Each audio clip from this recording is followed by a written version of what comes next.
और दर्द भरी शायरी।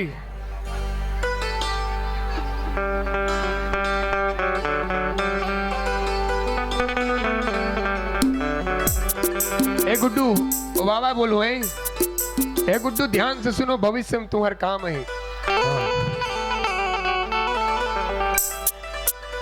भविष्य में काम है तेकर मतलब गलत मत समझना।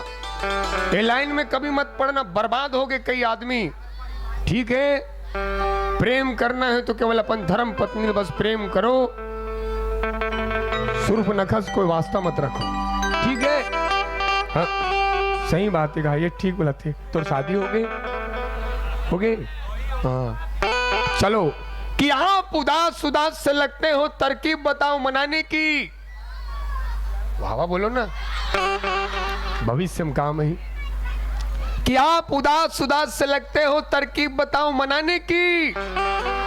हम अपनी जिंदगी गिरवी रख देंगे, तुम कीमत तो बताओ मुस्कुराने की।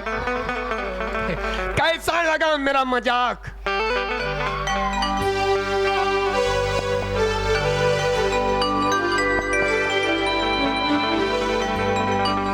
Hello hello hello